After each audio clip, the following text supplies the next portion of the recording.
Hola chicos, Biología 29.2. Los reyes, los chulos de la vida, los que se pueden alimentar a sí mismos, los que no necesitan de nadie que les dé de comer porque ellos se hacen la comida para sí mismos.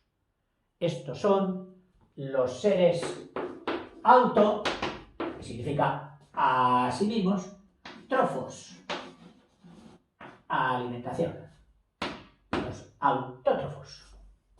Según utilicen energía lumínica o química, según utilicen energía lumínica o química, los seres autótrofos se dividen en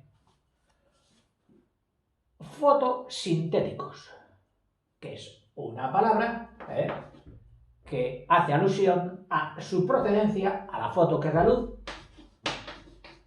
foto, y sintéticos, que es la principal reacción que indica la eficacia en la vida, que es sintetizar.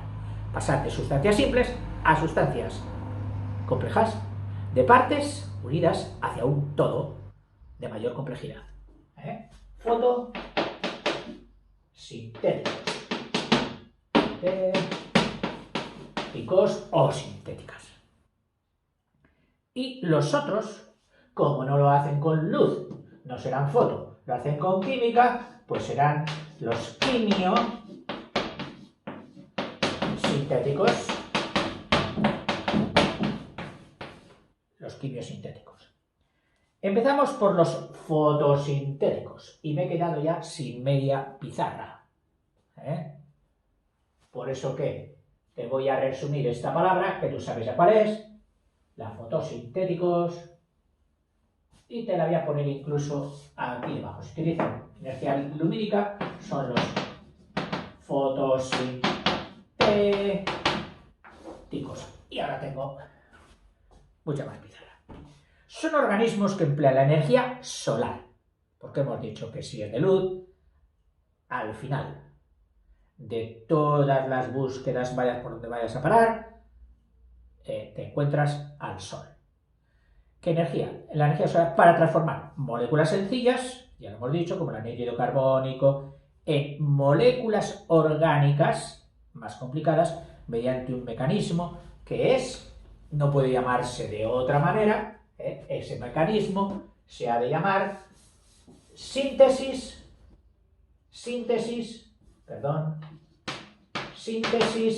con luz. Fotosíntesis. Síntesis con luz. Muchos seres vivos poseen capacidad de realizar la fotosíntesis, tanto procariontes, que son los más simples, aquellos que tenían unas células imperfectas, no tenían apenas orgánulos, tenían incluso los nucleótidos todos revueltos, no en un núcleo como sus hermanas, las chulas y las guapas, que serán las eucariontes. O sea que este poder lo tienen tanto seres procariontes como seres eucariontes. Entre los procariontes están las bacterias,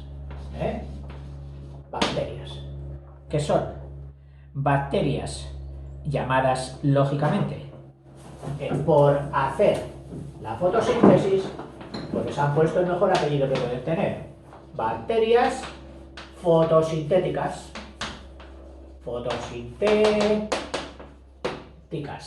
Y también las cianofíceas,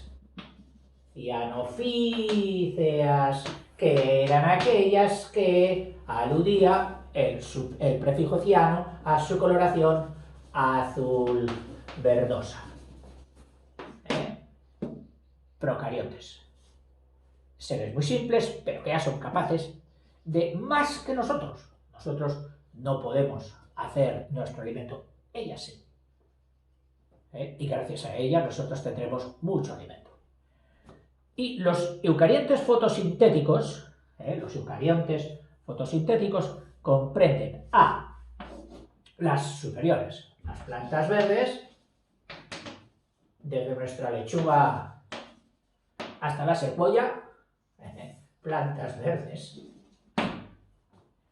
Y a los organismos más sencillos, como las almas, que sabemos que no tienen, lo acabamos de estudiar antes, que no tienen una estructura tan complicada como la de las plantas verdes. Y ahora vamos a pasar a la fotosíntesis, esa maravilla. Para lo cual yo creo que mejor que dejemos la pizarra libre. Tú la tienes aquí, y nosotros vamos a dedicar todo el pizarrón, como lo llamáis en Hispanoamérica, que me hace gracia. Me hace gracia, pero al mismo tiempo me digo, pues es totalmente lógico. Claro, porque yo de pequeñito iba al cole no con libretas, eran muy caras, sino con una pizarra pequeña, así de este tamaño, que a veces era de pizarra natural, de piedra, peligrosas porque si se te caían se rompían. Normalmente eran de chapa pintada, con un marco de madera y un agujerito en el marco de madera para que agarrases el borrador. El borrador que solo duraba los 2 primeros días de cole. Luego ya se había roto la cuerda, se había manchado. Total, que tenías que borrar ¿cómo? Pues con la manga del abrigo. Y entre la saliva que echabas en la pizarra para poder borrar mejor. Y no digo que yo fuera porque mi madre en esto era bastante escrupulosilla, pero muchos amigos que o no les ponían pañuelo en el bolsillo o habían cogido el hábito de quitarse los mocos así, con el procedimiento más simple y viejo de la humanidad que es este, pues acababan abrigo entre borrar pizarra y limpiar mocos, que bueno, eso era un espectáculo, como diría Quevedo, ni de ni gato ni perro de aquella color. En fin. Y por eso te decía que si yo llevaba una pizarra, pues la pizarra grande de clase habría de llamarse por pizarrón, en aumentativo. Cosa que nosotros no decíamos, porque empleábamos una palabra que luego me di cuenta que tenía su explicación, que era encerado. Es decir, y es que las primeras pizarras antes de ser de tablero, de formica, pintada con pinturas especiales o esto, o bien ser ya de sustancias, unas pinturas hechas, que más que pinturas a veces son, iba a decir porcelanas, no, pero de tipo inorgánico incluso, que aguantan mucho. Esta en concreto me está dando un resultado estupendo, que era mucho mayor, era grande de esa gran clase. La cogí, la corté, le puse el marco, un ticero y digo, ¡hala! Ya tengo pizarra. En fin, y le llamamos encerado porque las primeras, o hubo una fase en que para las escuelas, universidades, etcétera, donde se requerían pantallas grandes, pues consistió en coger una tela y encerarla. Pero claro, con ceras que no fueran brillantes, porque si son brillantes, la tiza resbalaría, no dejaría partículas de tiza, que es lo mismo que no escribiría. Porque escribir es que yo voy dejando partículas de tiza, las voy dejando enganchadas aquí, con el rozamiento de la pizarra, que nunca puede ser brillante. Siempre tiene que ser mate o satinada. Pero brillante nunca, resbalaría. Y en cuanto te cae alguna sustancia que te rellene esas protuberancias mínimas que hacen el mate o hacen el satinado, y se rellenan por grasa, entonces ya la tiza resbala. Y yo digo, ya he dado algo que me ha engrasado la tiza. Muchas veces la mano siempre está en contacto con grasa, tú lo sabes, aun cuando no tenga precisamente células, como se dice, sebáceas, de las que dan la grasa, que las tenemos por todo el cuerpo y por las palmas de las manos no. que uno dice, oiga, pues cómo la herramienta que toca más cosas y tal no tiene ese conservante tan fabuloso que dicen que es para la piel, para las células muertas, que es la grasa, que es el sebo. ¿Cómo no las tienen? Y entonces es cuando te dan esa respuesta que a mí me resultó muy sorprendente. Dice, pues no, dice, porque las manos siempre están en contacto con la cara y de la cara aprovechamos que le quitamos grasa y nos la quedamos en las manos. Y dije, vaya, que la naturaleza ha discurrido. Ella ya sabía que nos íbamos a estar retocando la cara. Bueno, digresión aparte. Volvemos a nuestros hermanos queridos, los seres autótrofos. Y ahora íbamos a hablar de lo que hacían. De ese trabajo para que todos ellos tienen carnet y nosotros no lo podemos sacar ni yendo a ninguna escuela especialísima a sacarnos ese carnet, que es el de fotosintetizadores, porque ellos saben realizar la síntesis de sustancias a base de luz. Ellos realizan la fotosíntesis. Este proceso consiste en captar, así, a bote pronto, en captar energía solar y convertirla en energía química. O sea, fundamentalmente, se trata de coger energía solar, vamos a poner así, energía solar, y convertirla en energía química. Esto es la fotosíntesis. Ahora, ¿el cómo? Bueno, nos van a decir que es algo tan complicado que todavía hay partes del proceso desconocidas, no encontradas.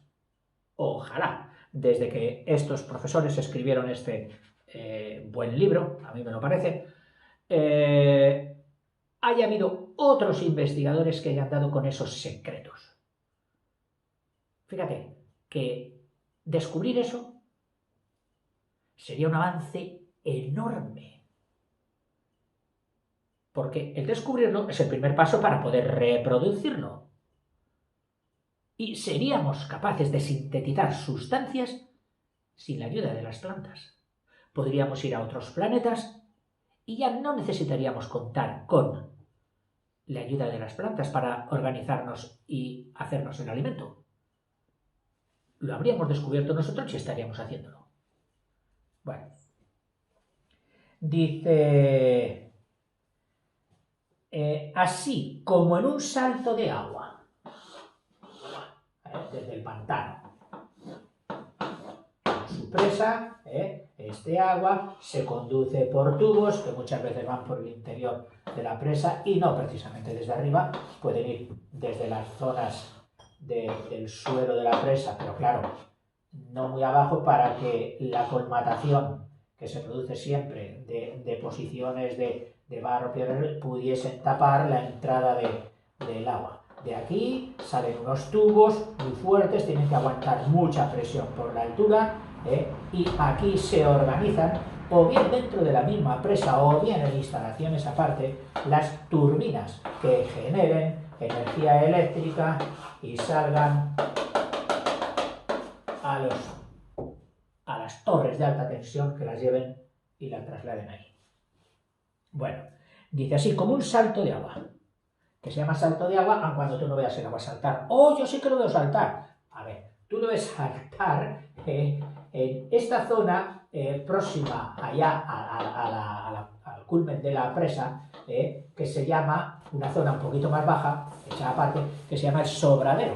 Es decir, cuando la presa está muy llena, los técnicos nunca quieren que esté llena a tope en previsión de que pueda haber precipitaciones enormes que colmen el nivel de la presa y se desboque descontroladamente y pueda causar daños. Entonces siempre dejan ahí un margen de llenado, y para que este margen de llenado esté continuamente disponible, pues hay unos sobraderos que permiten la caída del agua por el exterior. Y tú dirás, esta caída del agua no produce energía. Efectivamente, no produce energía. Bien. Que conste que a veces no vemos caída del agua y sin embargo vemos que por aquí sale parte del río. Y es que tiene, claro, lógicamente salidas tanto de la producción de electricidad como si en ese momento no está produciendo y otras salidas que mantengan un caudal mínimo para las necesidades de la población por donde pasaba ese río. No podemos decir a los pueblos y ciudades que se mantenían de este río, decir, no, es que ahora todo el agua se mantiene aquí. No, oiga, tiene que mantener el río. Usted nos hace la gracia de proporcionarnos energía eléctrica, pero también nos hace otra cosa muy importante que es regular el caudal del río. Antes, cuando venía fuerte y no estaba la presa, nos inundaba las ciudades. Ahora no. Ahora la presa sirve de colector para almacenar el agua cuando cae mucha y darnos de poco en poco a poco cuando no llueve y el río, seguramente si no llega a ser por la presa, estaría totalmente seco. Esa es la regulación, que es otra parte muy importante de las presas. Dice, así como un salto de agua para transformar la energía mecánica, la que hace rodar las turbinas en energía eléctrica, se precisa de un sistema de, aquí hay transformadores, circuitos, turbinas, pertenecientes a una central hidroeléctrica, que es todo esto. También, en el proceso de la fotosíntesis se requieren una gran variedad de mecanismos adecuados para realizar la transformación de energía solar en energía química. O sea, nos está diciendo que, eso de la fotosíntesis no es, mira, en la hojita, ya está hecha. ¡Ay, qué forma más simple! ¡Qué barata! ¡Qué sencilla! Complicadísimo el mecanismo de la fotosíntesis. Yo creo que todavía, con la complejidad de una central hidroeléctrica, todavía se han quedado cortos respecto a la complejidad de la transformación fotosintética. La función que realizan las turbinas y los transformadores en la central eléctrica es semejante al papel que desempeñan los pigmentos fotosintéticos. Curioso. O sea, aquí las máquinas no van a ser los transformadores, las turbinas, etc. No. Aquí las máquinas van a ser pigmentos. Oiga, pero si pigmentos son colorantes, para teñir de amarillo, para teñir, compramos pigmentos y teñimos. Bueno, pues aquí los protagonistas van a ser los pigmentos. ¿Y por qué los pigmentos? Porque los pigmentos son los que oponen, son líquidos ciertamente opacos y al ser opacos le dicen al sol, para, no pasas. Y al decirle para, no pasas, el sol incide sobre ellos de una forma más espectacular y más rentable que si fueran transparentes y el sol pasara sin mancharlos. No, son sustancias no transparentes, pigmentosas, con color. Y esas son las que van a coger al sol y le van a decir, aquí te quedas a trabajar, sol. Fotones, aquí habéis llegado y ahora tenéis que hacer toda esta función. Los pigmentos fotosintéticos en la fotosíntesis. Y entonces, o sea, máquinas de la fotosíntesis, protagonistas, trabajadores, máquinas, trabajadores, empleados, son pigmentos. Pigmentos. Vamos a ver clases de pigmentos y en qué se diferencian unos de otros. Unos muy importantes que se nos ocurren rápidamente son los verdes, claro. Verdes tiene el prefijo en biología de cloro. Cloro es similar a verde. O sea, ver el prefijo clorotal, clorocual, verde. Cianotal, verde azulado. Bien. Y estos pigmentos son 1. Diversas clases de clorofilas. O sea, ¿tú esperabas que aquí pusiéramos ya la clorofila? Pues tenías razón. Pero es que resulta que no solo hay una clorofila. Y entonces dice, diversas clases de clorofila. las diversas clases de clorofilas, que están, como ya hemos dicho antes, están en plantas verdes, en algas, y cianofíceas, y las bacterias cianofíceas, y bacterias cianofíceas, que también están clorofilas. Y luego, en las clorofilas, no, en las bacterioclorofilas. O sea, estas estarían en plantas superiores, plantas inferiores y también en bacterias cianofíceas. Y luego están las bacterioclorofilas, estamos hablando de pigmentos, recordémoslo, que están en bacterias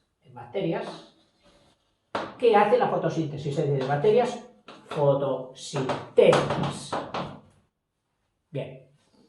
En los eucariontes fotosintéticos, que están aquí, en los eucariontes fotosintéticos, plantas verdes y algas, se encuentran estas clorofilas, en estos se encuentran localizados en los llamados cloroplastos. Plastos por su textura aplanada y cloro por su color verde, los cloroplastos. Mientras que en los procariontes de las bacterias cianofíceas y en las bacterias, es decir, en estos y en estos, entonces la clorofila o el pigmento no está en plastos verdes, es decir, en plaquitas, sino que están distribuidos, esparcidos normalmente por la membrana. Y tienen unas partículas pequeñitas de carácter pues de micronésimas, por supuesto te puedes imaginar, en la membrana, llamadas cromatoforos. Llevan cromato, color.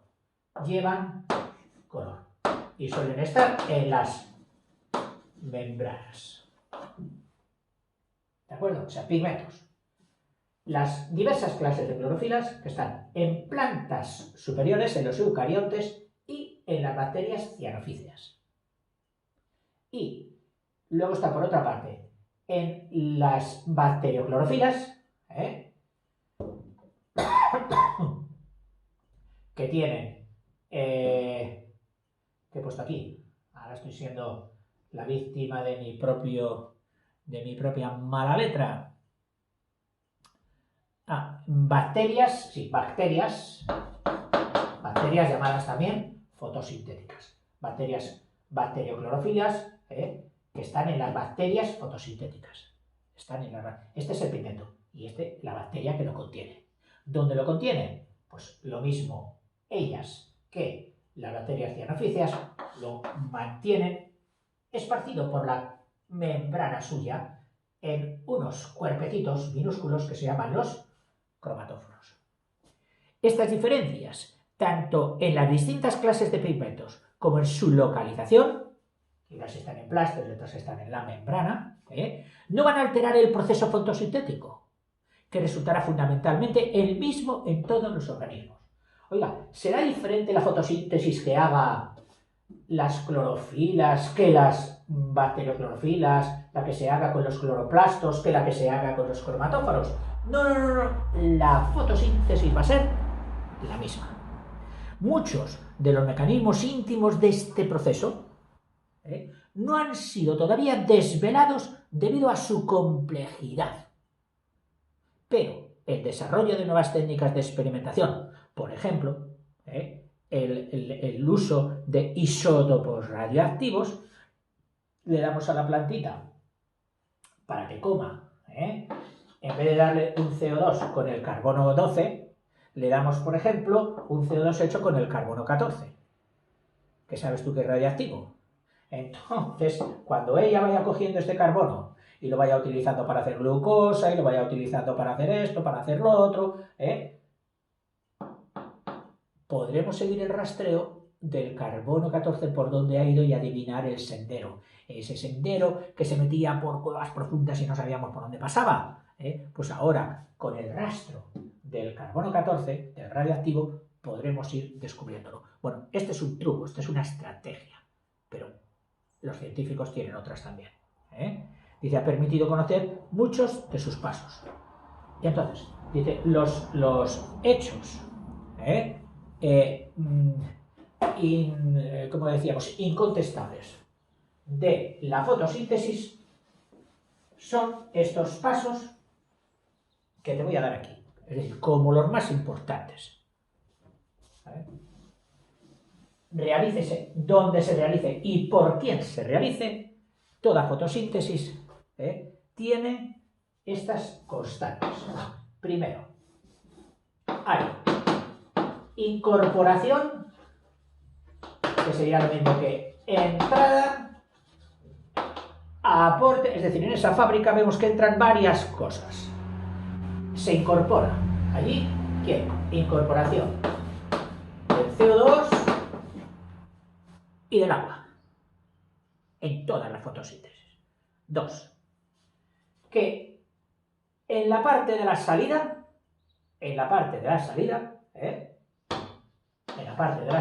o productos, tiene que estar el oxígeno. No únicamente. Saldrán los cuerpos sintetizados también, glucosa y compañía. Pero de momento, si es una fotosíntesis, hay entrada o consumo de CO2 y de agua y hay salida de oxígeno. Luego, no puede haber fotosíntesis sin pigmento. Es decir, necesario de toda necesidad, pigmentos, que hemos dicho que son sustancias que ponen resistencia al paso del sol. Opacas, translúcidas, pero no transparentes. Luego, que la fotosíntesis, el ritmo de esa fábrica, la velocidad de producción, se incrementa, es decir, a más luz, más producción, más fotosíntesis. Y a menos luz, menos fotosíntesis. Es decir, que es proporcional, la velocidad de producción es proporcional a la luz recibida. Por lo tanto, día esplendoroso, sol pleno, hojas ahí verdes, la fotosíntesis debe estar a tope. El sol se va metiendo, crepúsculo. Todavía debe funcionar la fábrica, pero menos. No deja de funcionar, menos. Todavía está haciendo fotosíntesis. Y cuando falta la luz, la fotosíntesis se detiene. Menos mal que no es como nuestras máquinas, que cuando se paran luego puede costar muchísimo el ponerlas en funcionamiento, sobre todo cuando son muy complejas, y no digamos de un alto horno, que como se te pare y se te enfríe, tienes que dinamitarlo y ya no puede funcionar, ya no puede recuperarse, en fin. Y luego, que en la fotosíntesis ha de tener otro producto, que es su finalidad principal. Si no, no diríamos ¿para qué? Oiga, para que en la salida estén en la fotosíntesis se forman como mínimo, hidratos de carbono. Como mínimo, hidratos de carbono. De los otros principios inmediatos, de proteínas y tal, ya se encargarán otros organismos de las plantas que con hidratos de carbono hagan más, añadiendo algún mineral o algún átomo de nitrógeno, de azufre, etcétera, vayan haciendo los otros principios inmediatos. Pero como mínimo, la fotosíntesis siempre hará hidratos de carbono. El que vamos a coger aquí para las demostraciones y para la didáctica va a ser la glucosa, que es un hidrato de carbono. Y ahora bien, ecuación global de la fotosíntesis. Oiga, ¿nos puede poner todo esto, pero en química? Es decir, con una ecuación química. Bueno, vamos a ponerla. La fundamental. Ojo, que no significa la exclusiva y la que nos diga todo. No. Este es el resumen didáctico de la ecuación, de lo que sucede en la fotosíntesis.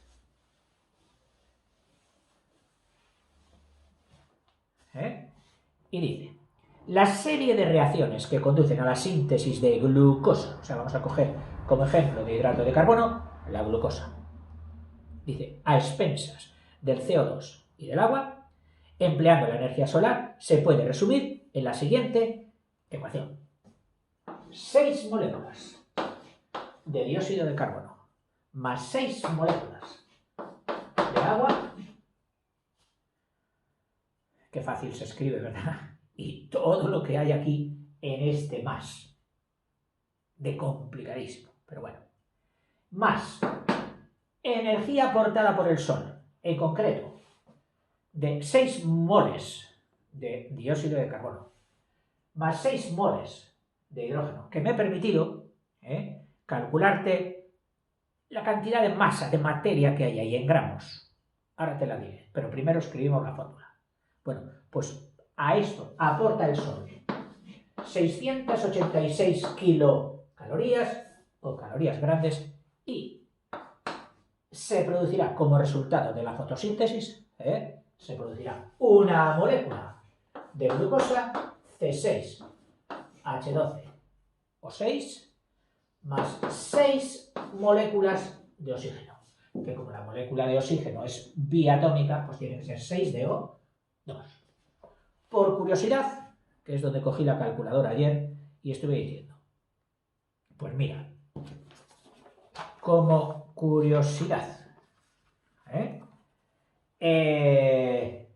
las 6 moléculas de CO2, teniendo en cuenta, ya lo sabes, peso atómico para calcular el mol, coges los pesos atómicos, peso atómico del oxígeno 16 por 2, 32, el del carbono 12, 32 más 12 son 44, 44 por 6, tenemos aquí 264 gramos de dióxido de carbono, más de las 6 moléculas de agua, 16 más 2, 18, 18 por 6, 108. Eso no tiene masa, por lo tanto, esto hace una masa total de 372 gramos. A esos 372 gramos de materia, oiga, de materia, pero que esto es gas, ¿y qué que sea gas? Es materia, está en estado gaseoso. Todos los gases, si tú los enfrías, pueden llegar a estado líquido e incluso a estado sólido. Pero pesan. Claro, que si tienen la característica de que pesen menos que la mezcla resultante del aire, pues flotarán y se irán hacia arriba. O sea, que nunca te harían peso en la mano. Pero pesan. Es decir, no se irán al espacio, no, pesarán. La fuerza de la gravedad los atraerá. Bueno, eso es lo que pasaría con el dióxido de carbono. Entonces, con las 686 kilocalorías, y tú dirás, oiga, pero esas 686 kilocalorías es mucho, es poco. Bueno, pues yo he calculado que mediante una problemilla de estos del agua, si tú sabes el calor específico del agua que es 1 y sabes que, por definición de caloría, 1 gramo experimenta una crecida de 1 grado cuando se le aplica una caloría, que definición de caloría, pues tú de ahí puedes sacar, y he sacado que si coges 8 litros y medio, 8,5 litros, a 20 grados a temperatura ambiente, a 20 grados, y quieres calentarlos hasta 100 grados, o sea, de 20 grados a 100 grados, pero 100 grados líquido, no 100 grados vapor. Porque si son 100 grados vapor, entonces tendríamos que meter 540, creo recordar, calorías por cada gramo. Bueno, o sea, yo digo para calentarlas y ponerlas a 100 grados, no para vaporizarlas. Para ponerlas a 100 grados. Bueno, pues esto es lo que necesitaría, estos 8 litros y medio necesitarían las 686 kilocalorías. Esto es lo que haría este calor recibido del sol, nos pondría a 8 litros y medio, nos lo elevaría de una temperatura de 20 grados a 100 grados. Oiga, esto es fabuloso. Ve usted, la energía solar, es maravilloso lo que puede hacer. Fíjate cómo nos calienta el agua. Vale. Pero aquí hay una entropía. Si tú esto lo quisieras hacer mediante paneles solares, que se hace y con buena intención, pero tiene una entropía muy grande. Es decir, no calentarían esto sino a 100 grados, sino mucho menos. Bueno, pero ha sido por poner teorización. Y esto aquí. Y entonces se obtendrían, pues, gramos de glucosa. Bueno, pues vamos a ver. Los 6 de oxígeno, que son 6 por 16, son 96 gramos, los 12 de hidrógeno, que son 12, y los 6 de carbono, 6 por 12, que son 72. Eso nos daría los 180 de glucosa. Y para que la reacción sea matemática, porque tiene que serlo, la materia, profe, no se marcha, se transforma, pero los gramos de aquí tienen que ser igual a los gramos de aquí. Vale, de acuerdo. En escalas visibles o en escalas gruesas. Si pusiéramos mínimo, pues resulta que esta sustancia tenía unos nanogramos o millonésimas de gramos menos que aquellas. Sobre todo cuando la energía no es endotérmica como aquí, porque este calor ha sido absorbido, la energía ha ido hacia adentro, endotérmica, sino cuando descompusiéramos la glucosa, más oxígeno, cuando la quemáramos, que la quemamos en nuestro cuerpo para sacar energía. Bueno, pues entonces la reversibilidad haría que aquí hubiera disminuido levemente la masa. ¿Por qué? Porque habría habido una energía que se habría llevado esa masa. No como aquí, que ha sido la del sol. No. La que produjera esta cuando se quema. Bueno, perdón, que me disgrego demasiado. En fin, que aquí los 180 más los 2 por 16, 32, 32 por 6, que son 192. 192. Nota exactamente. Los 2, 8 y 9, 17, los 372, metidos por la boca de la fábrica y 372 que salen. Allí entraron en forma de dióxido de carbono, que ya sabes que lo toman las hojas. Por esas boquitas pequeñitas que tienen, que se llaman estomas. Que la palabra estoma no significa más que boca, Pues por ahí se cogen el CO2. ¡Oh, qué bien! Ese CO2 que dicen que molesta tanto y que se va a la atmósfera y que nos hace el efecto invernadero. Ellas se lo comen. Divino. Perfecto, para eso están. Se comen el CO2. Y encima nos devuelven lo que nosotros, también por los estomas, nos devuelven lo que nosotros necesitamos para respirar, que es oxígeno. Maravilloso. Qué majas son las plantas. Vale. Luego hablaremos más adelante, para que queden las cosas claras, que una cosa es su trabajo, que es ir a la fábrica a hacer la fotosíntesis, y otra cosa es su vida particular. Cuando la planta está en su casita, sentada en su sofá, etcétera, etcétera. Entonces, si hay oscuridad, no realiza la fotosíntesis. Pero claro, se va a su casa a descansar. Pero sigue respirando. Oiga, es que respirar lo tiene que hacer en todo momento, tanto si está en su casa sin luz, como si está en la fábrica con luz. Muy bien dicho. Es decir, que la planta, independientemente de cuál sea su trabajo, que es ir a la fábrica a hacer la fotosíntesis, desde que amanece, desde el 0 a la hora 24, respira. Oiga, pero respirar ¿Respira como nosotros? Sí, sí. Pues al respirar, nosotros cogemos oxígeno y echamos CO2. Pero si esto es lo contrario de lo que hace al trabajar. Pues sí. ¿Y cómo se puede entender que un ser, sea planta o no planta, haga dos cosas contrarias al mismo tiempo, simultáneamente? Pues puede ser. O sea, mientras está en la fábrica trabajando y haciendo la fotosíntesis, que está comiendo dióxido de carbono y agua y está haciéndonos glucosa y oxígeno, mientras hace eso, también está haciendo lo contrario, también está cogiendo oxígeno del que ella ha hecho, del que hicieron otras. Lo está quemando, está quemando parte de su cuerpo, que su cuerpo puede ser la misma glucosa, celulosa, aceites, lo que sea, lo quema, o sea, quema sustancias orgánicas de su cuerpo y produce CO2. Si es como combustión de hidratos de carbono, si esto fuera hidratos de carbono de su cuerpo, produciría también agua. ¿Y qué produce también muy importante? Energía, que es lo que ella necesita como cualquier ser vivo para vivir.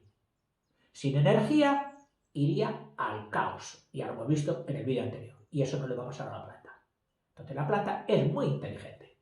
La planta tiene dos programas simultáneos y vamos a decir que por ser mujer femenino es capaz de hacer dos veces al mismo tiempo, que no se me enfaden los hombres.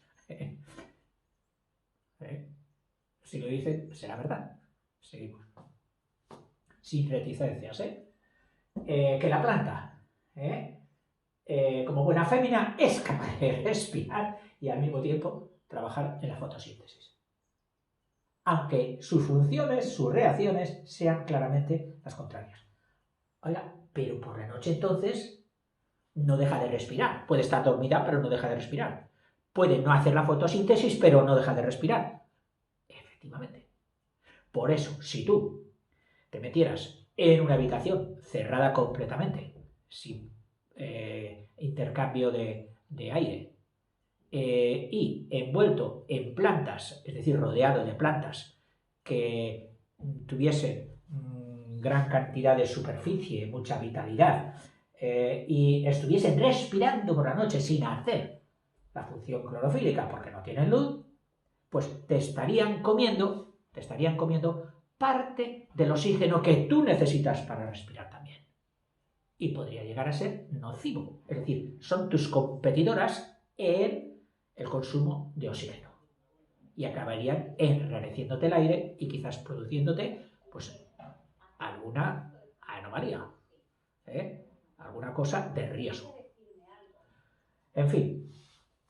En la fotosíntesis, no sé cuánto tiempo llevo. Ya no sé si te estoy cargando demasiado y ya estarás a punto de decir, pare. Porque ahora, en la fotosíntesis, de la que hemos visto la reacción, nos dice que hay una fase lumínica y otra fase oscura. A ver, profe, ¿no ha quedado usted en que cuando hay oscuridad no la hace? No, no se refiere a eso. Se refiere a que mientras hay sol, hace la fotosíntesis y unas sintetizaciones, unas funciones, unos trabajos, los hace con sol directo, que se llama la fase lumínica, y otras las hace aunque haya sol, pero sin necesitar el sol, sin emplear el sol. Sí, sé que hay sol, pero para hacer esto ya no necesito el sol. O sea, hay sol, se está haciendo la fase lumínica. Las máquinas que funcionan con sol se están haciendo. Pero al mismo tiempo, hay otro conjunto de máquinas que, impulsadas por estas, hacen su función, pero no necesariamente con la aquiescencia o con la aportación directa de luz. Y a esa fase que se hace simultáneamente, a esa la llaman la fase oscura.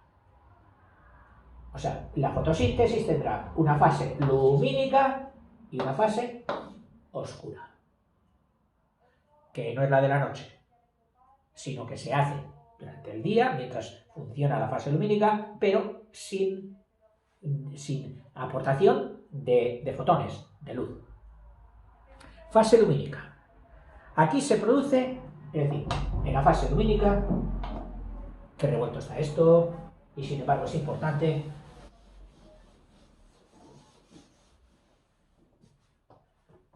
En la fotosíntesis. Mientras se hace la fotosíntesis, que hemos quedado que tiene que ser en presencia del sol. Pero tiene, acabamos de decir, dos fases. La lumínica y la oscura. En la lumínica, aquí se produce la fotolisis del agua. ¿Qué significa fotolisis? Lisis, rotura, por medio o debido a la luz. ¿Qué es lo que se rompe? Del agua. ¿En qué? En lo que siempre se rompe el agua. En hidrógeno más el oxidrilo. Se produce la rotura del agua, es decir, la rotura de la molécula del agua por reacción indirecta de la energía solar. Esto que persiguen todos los técnicos, romper el agua. Porque entonces sacaríamos hidrógeno, que es un combustible maravilloso, lo mezclaríamos, lo combustionaríamos con el oxígeno del aire, volveríamos a formar agua, pero ya desprendiendo muchísima energía. Pero claro, para producir hidrógeno necesita energía. Aquí nos la da el sol. ¿Quién nos lo va a dar a nosotros? Sigo. Dice que excita los pigmentos fotosintéticos. Esto lo hace mediante, como es lumínica, mediante la excitación de los pigmentos fotosintéticos. El sol altera. Tú sabes que cuando un átomo recibe energía, los electrones que están sobre todo en la última capa, al recoger directamente esa energía, se sobreexcitan. Y lo mismo que si fuera una peonza o una piedrecita que tienes tú en una goma y la vas dando vueltas y está desarrollando una circunferencia de X radio, en el momento que tú le das más energía, más velocidad, el radio se aumenta, porque hemos dicho que es goma. Por lo mismo le pasa a los electrones, que pasan a orbitales superiores cuando están sobrecargados. Y luego, como no pueden mantenerse en esos orbitales, pues vuelven otra vez a su orbital de origen, ¿cómo? Desprendiendo la energía que habían recibido. Y la desprenden y la notamos en forma de calor. Cuando tú notas una cosa y está caliente, es que te está traspasando energía de esa que él recibió, pasó a orbitales superiores y al volver a los orbitales iniciales, te devuelve eso en forma de calor. Oh, mira, se ha puesto caliente esto. Claro, le está dando el sol. Bueno, y en este proceso que lleva consigo la liberación de oxígeno, es decir, que lleva consigo todo esto, lleva consigo la liberación de oxígeno,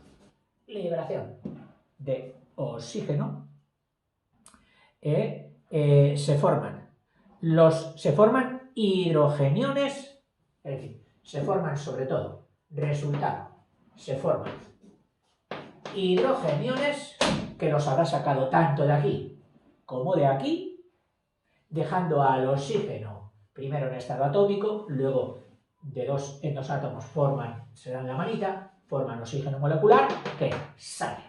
Entonces, estos dos hidrogeniones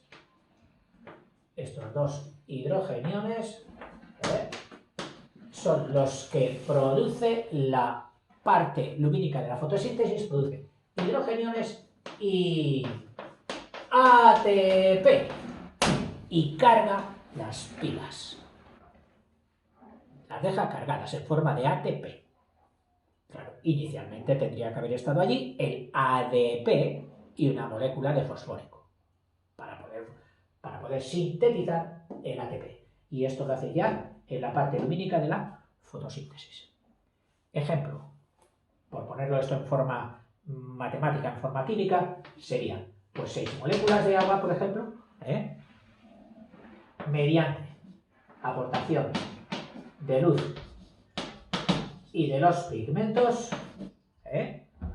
se convierte en 12 electrones más 12 protones, y los protones son la molécula de hidrógeno sin el electrón, es decir, los hidrogeniones, esos son protones, equilibrio de los 12 electrones más 12 protones, más 3 moléculas del oxígeno molecular que ya pueden desprenderse ahí, y más la síntesis o la producción de ATP. Esto es lo que se daría en la fase lumínica de la fotosíntesis. Fase oscura. Y a ver si ya acabo. Es que pienso en ti y me das pena. Dice, fase oscura. Los hidrogeniones producidos en la fase lumínica se emplean para convertir al CO2 en glucosa. Claro, al CO2 le quitará, o no le quitará, pero aportará un montón de hidrogeniones, con lo cual va a salir pues un hidrato de carbono. Hidrógeno se incorpora aquí, sacado de la fase lumínica, y convierte al CO2 en hidrato de carbono.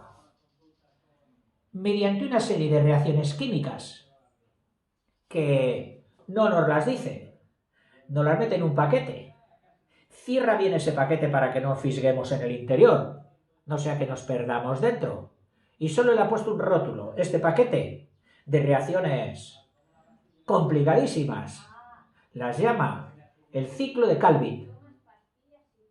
El ciclo de Calvin. Y dice, ahí de momento no te asomes. Si un día estudias biología, etcétera, entonces sí. Entonces te dirán, ala, coge el paquete de Calvin, ábrelo y empezamos. Pero de momento, qué buenos son, nos han dicho, mira, te las ponemos aquí, las llamamos ciclo de Calvin, pero no necesitas estudiarlas. Bueno, pues dice, esta conversión de CO2 en glucosa mediante los hidrogeniones se hace en el famoso ciclo de Calvin. En este proceso, como en todos en los que hay conversión de moléculas sencillas, poco energéticas, como es la del CO2, en otras más complejas, como va a ser la de la glucosa, se precisa el aporte de energía. Siempre. Pasar de cosas simples a cosas complicadas se hace mediante energía. Que alguno diría, pues igual que nosotros. Si nosotros somos simples, vemos la vida de simples, somos unos simples, y queremos pasar a ser un poquito más profundos, un poquito más considerados, más complicados, eso requiere un esfuerzo, requiere un cultivo personal, requiere un estudio, requiere unas lecturas, requiere unas audiciones,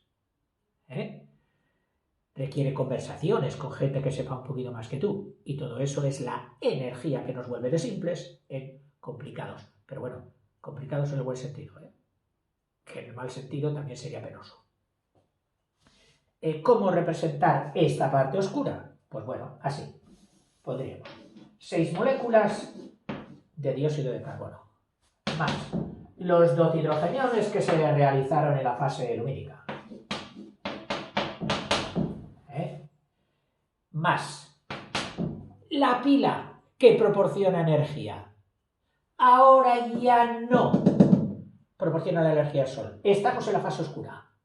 Aquí la hace ¿quién proporciona la energía? Las pilas, que las hemos cargado en la fase lumínica. Esa es la diferencia de la fase lumínica a la fase oscura. Oiga, pero si hay sol, ¿por qué no lo utiliza? ¿Por qué no? Porque aquí, para hacer esta reacción, no es conveniente la luz directa del sol, sino la luz, la energía controlada ya de el ATP. Entonces dice, más ATP, y todo esto en un proceso de reacciones que prefieren encerrárnosla aquí a cal y canto y que nos las han llamado el ciclo de Carnot. Mediante estas reacciones que sale, pues sale la glucosa, es decir, el C6H12O6 más 3 moléculas de oxígeno, que con estas otras moléculas de oxígeno que han salido aquí, 3 más 3 serían las 6 de la fórmula general que pusimos anteriormente de la fotosíntesis. O sea, aquella fórmula que pusimos puede estar disociada en estas dos fórmulas, en la fórmula de la fase lumínica y en la fórmula de la fase oscura. Si juntásemos las dos, sobremontásemos las dos, daría la general de la fotosíntesis. A ver, que no venga más. No, localización de las dos fases. Yo vienen unos gráficos, pero que son muy similares a los que yo te he hecho. Entonces, estos serían los fotosintéticos, y ahora vendría la segunda parte de los individuos autótrofos, que serán no ya los que cogen luz del sol, energía del sol directamente, sino los que cogen energía de sustancias inertes que tengan energía. Inertes o no inertes, aprovecharán todo, pero cogerán energía química, no energía del sol, energía química.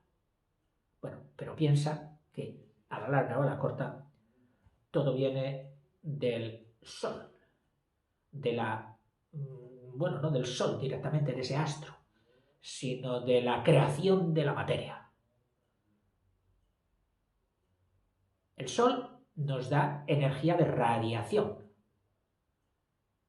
pero la materia condensada, un átomo sólido, líquido, gaseoso, tiene en sí mismo condensado una gran cantidad de energía, que eso fue la fórmula de la relatividad de Einstein, de que la materia tenía en sí misma, era energía.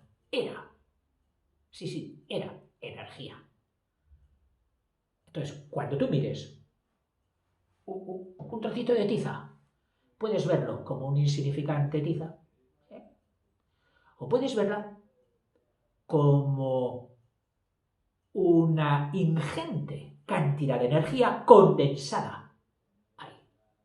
Y algún día el hombre logrará sacar de esta tiza millones de kilovatios de energía, de solo esta tiza.